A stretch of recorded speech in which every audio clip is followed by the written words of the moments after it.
Senator Bernie Sanders speaks at rally Kentucky in July. John Minchillo, AP-Sen. Bernie Sanders, I-Vermont, unveiled his plan to reform the criminal justice system on Sunday, with proposals to cut the country's incarcerated population in half, ban private prisons, legalize marijuana, and end mandatory minimum sentencing, solitary confinement, and the federal death penalty. America's prisons are hotbeds of human rights violations, torture, sexual assault, and wrongful imprisonment, he wrote in the plan, which was published on his campaign website ahead of a campaign event in Columbia, South Carolina, scheduled for Sunday afternoon. "We must put an end to this barbarism and respect the rights of all human beings and treat them with basic dignity."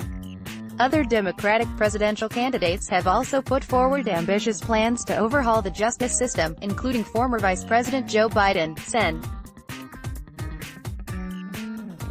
Elizabeth Warren, Sen. Cory Booker, and Mayor Pete Buttigieg, some of whom have also called to have the prison population, ban private prisons, and end solitary confinement. But Sanders' plan is among the most comprehensive, in part because it proposes to restore voting rights to all incarcerated people, an idea Sanders first put forward earlier this year at a CNN town hall. Other candidates have been more timid on this issue, focusing on expanding the franchise to people only after they finish their sentences. In addition to ending private prisons, whose profits have soared under President Trump, Sanders says he will stop charging people for prison phone calls, audit prison commissaries to ensure they are not price hiking, something that Warren has also proposed, end cash bail, a practice that disproportionately keeps low-income people locked up ahead of their trials, vacate past marijuana convictions, something that could help communities of color, who are disproportionately prosecuted for these drug crimes, and legalize safe injection sites and needle exchange programs. Sanders also calls for an end to prison gerrymandering, a common practice whereby states count incarcerated people as residents of the town where their prison is located, rather than where they are from, reducing representation in their communities.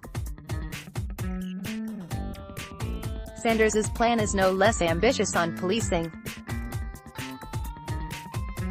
He wants to establish national standards for use of body cameras and for when police can deploy force, a response to public outrage over police killings of unarmed people of color.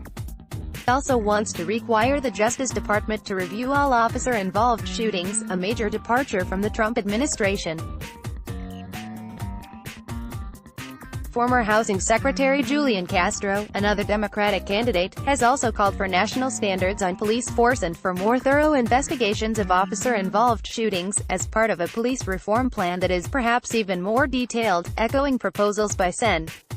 Kamala Harris. Sanders is also calling for higher pay to public defenders, who represent people without money to hire their own attorney, but who are currently underpaid and overwhelmed, with some juggling hundreds of felony cases a year. As part of that proposal, Sanders wants to cancel their student debt. His plan also suggests reinstating the federal parole system, which would allow people to spend less of their sentences in prison, and to expand the use of halfway houses, which the Trump administration has sent fewer people to. Other priorities in his plan include ending the national rape kit backlog, preventing children younger than 18 from being tried in adult courts, and guaranteeing a living wage to all incarcerated workers, many of which currently make mere pennies on the hour. The senator unveiled his plan during a weekend of campaigning in South Carolina, an early voting state where the majority of Democratic voters are African American. You can watch Sanders' speech below. Let's block ads. Why?